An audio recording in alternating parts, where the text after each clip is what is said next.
The mainstream media and big tech's attempt to censor the Hunter Biden story has backfired big time. In this video, we're going to take a look at the latest attempt at altering the outcome of the 2020 election by these information monopolists, how their attempts at censoring the Biden Bombshell has only made it more popular, and why a new age of telecommunications means that such attempts at censorship were completely doomed from the start. You're not going to want to miss this one. Greetings, everyone, patriots all across the globe. Dr. Steve here with you. Great to be with you as always. A warm welcome to all of our first-time viewers. We post 2 videos a day analyzing current events, some super awesome conservative trends so we can all live in the present in light of even better things to come. So if you haven't already done so, you know what to do. Make sure to smack that bell and subscribe button.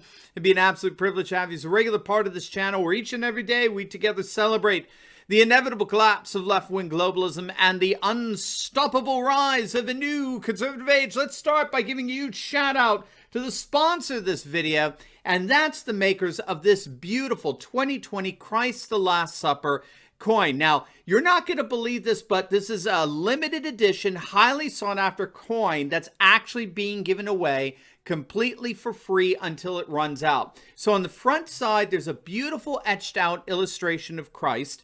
And on the reverse side, it's a perfectly etched illustration of the Last Supper. It's absolutely beautiful. Now, like I said, it's just for a limited time, but the Last Supper coins are free, so they're going to go fast. So you need to click on that link below today before they're all out, because once they're all out, gang, that's it. You missed out. You're not going to have another opportunity like this again. So don't wait. Make sure to click on that link below. Include this little blessing in your life today. All right, gang, let's dive right in here. Let me set the stage a bit for us, okay? As I'm sure we're all painfully aware, we are seeing an unprecedented assault by the mainstream media and big tech on the electoral integrity of our democracy, okay? They have arrogated to themselves the role of judge and jury in deciding which stories regarding the 2 presidential candidates are valid. The mainstream media and big tech have together declared a monopoly over the legitimation of information regarding Joe Biden and Donald Trump. And I need not tell you the results of this monopolization of information.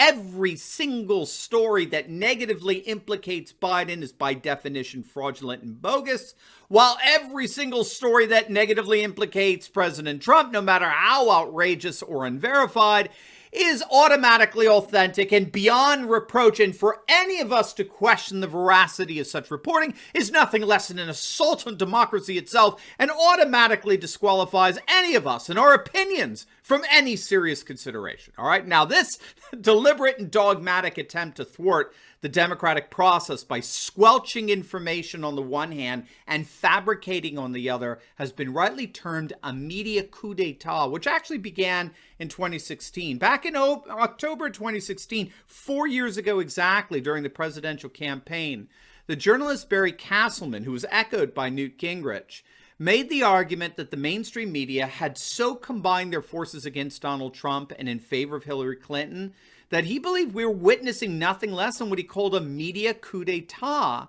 that sought to determine the outcome for the next president of the United States before voting had taken place. He saw, and I think he was quite right here, he saw nothing short of a mob mentality among the newspapers, magazines, the network, and cable, and TV, and radio, and ganging up against Trump to deliberately influencing the outcome of the 2016 election. And they're doing the exact same thing today, but perhaps with even more vitriol and disdain and hatred for Trump and all of us who support him. So make sure you know that, right?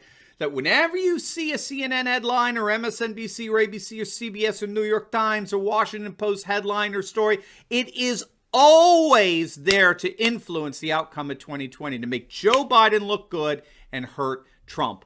Always. It's called fake news. It's called left-wing activism disguised as journalism. And nothing, absolutely nothing proves that more than the way big tech and the mainstream media have teamed up to try to bury the Hunter Biden story and the revelations of Joe Biden allegedly manipulating official American foreign policy for his own and Hunter's financial gain. And you should know that we on our Facebook page right? My page, Dr. Steve Turley, and our Turley Talks Insider members group, we have faced a horrific barrage of deliberate censorship from Facebook. They're actually accusing us of sharing fake news. In fact, Facebook has even banned us from running ads until after November 3rd. But that attempt at a full-on blackout has failed miserably, and a number of pundits are coming out and admitting it. Now, one of them is Fox News analyst Howard Kurtz, who recently published a piece entitled, "Why Twitter and Facebook Squelching the Hunter Biden Story Backfired." It's a good piece. And what he points out that in attempting to smother the story, especially given that the story is leaked out, drip by drip, day by day, they ended up only increasing the intrigue surrounding it. And this is a major bombshell story about the Democrat candidate for president using his office for personal financial gain, as well as his son profiting off his father's exploits while seemingly living an utterly debauched lifestyle. And the fact that the media was doing everything they possibly could to hide that story made it all the more salacious and enticing. And Twitter was the worst, because Twitter ended up locking the Trump campaign's account, as well as his press secretary, right, Kayleigh McEnany's account. And even Twitter CEO Jack Dorsey couldn't justify this. He had to admit that his company's censoring stories and locking accounts with little to no public explanation was completely and totally unacceptable. But of course, he's doing absolutely nothing to fix it, right? That wouldn't interrupt the media coup d'etat. But now, by the way, the latest on Congress getting involved is that the Senate is scheduled to vote Thursday on whether to issue subpoenas to Twitter's and Facebook's CEOs to get them to testify what the hell is really going on here. Now, things aren't much better for the mainstream media. Fox News, to its credit, broke ranks and has been reporting on the developments of the bombshell revelations regarding Biden's accused influence peddling. In fact, Hunter Biden revelations have been the lead story pretty much every day on Fox since the story broke, and the British papers are reporting on it big time as well. So much for the effective blackout, right? But there's something much deeper going on here that made such blackout attempts absolutely futile from the very beginning. But first, we cannot thank you enough for all of you who have signed up for our brand new Turley Talks podcast. We're now one of the top 20 podcasts in the nation for political commentary. And with your support, we are fast making our way to number one. And so if you own a business and are looking to advertise directly to a huge conservative audience, we have a number of exclusive launch packages just for you that will put your business front and center before a huge audience of dedicated and loyal conservatives. All you got to do is click on the link below in the pinned comment section and just sign up to get more information on how your business can flourish as a sponsor of our Turley Talks podcast. It'd be an honor and privilege to work together with you to advance conservative businesses and causes throughout our nation. All right, gang, so why could we be so sure that the media and big tech's attempt at burying the Hunter Biden story would have a backlash and it would all be for naught? Well, what's crucial for us to understand in terms of the dynamics surrounding this whole Biden bombshell is the role that's being played by what scholars have called a network society. Okay, now we've talked about this on other videos. It's a constant theme that comes back. It's a fascinating development. It's going on all over the world. A network society is the name that's being given to a new social order that's arisen in the past couple of decades that in effect bypasses the old bureaucratic institutional structures that used to serve as the mediators of communication and replaces them with a mass network of immediate digital information. So, for example, just think of the ways in which the post office has largely been replaced with email. So here in the States, right, we actually often refer to the post office as snail mail, okay? We still use it. We still use the post office on occasion, but nowhere near as much as we used to. And this is, of course, because of the rise of email and Skype and text messaging, all of which allow us to bypass the old bureaucratic delivery system. And so scholars of a network society have recognized that with the rise of the internet, the old media, the legacy media as we like to call it, is slowly but surely losing their monopoly over information acquisition and dissemination. It's frankly a joke to think that consumers of news are limited to the old networks or cable outlets or the paper dinosaurs of the New York Times and the Washington Post. And as it turns out, they're not limited to big tech platforms like Facebook or Twitter either. News and information can now be consumed by seemingly limitless sources online, and this massive trend towards consuming news and information other than from the mainstream media or on the big tech platforms is being propelled all the more by the complete collapse in trust that consumers have in the mainstream media. Now, I need not tell you that trust in the mainstream media is at an all-time low.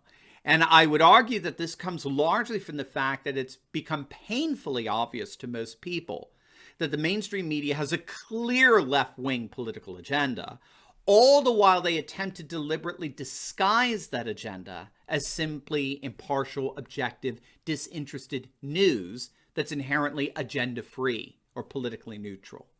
And so as long as the legacy media pushes this overt contradiction, as long as they spin their obvious left-wing agenda as agenda-free, as long as they spin their clear political bias as unbiased and neutral, their trustworthiness continues to implode.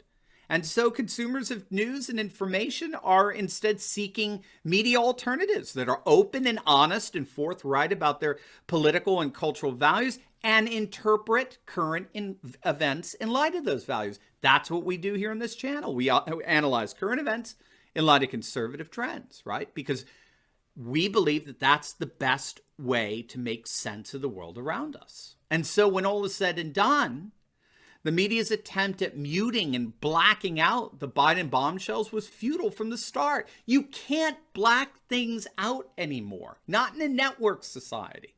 The days of the legacy media controlling the acquisition and distribution of information are over.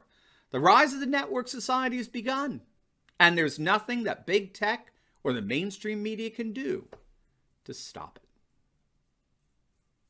Now, before you go, make sure to like this video, comment down below, and subscribe to my channel. And you'll definitely want to check out my latest video I just uploaded on how the Joe Biden campaign is sinking as his poll lead plunges and the youth vote implodes. You are not going to want to miss this, so make sure to click on the link, and I'll see you over there. God bless.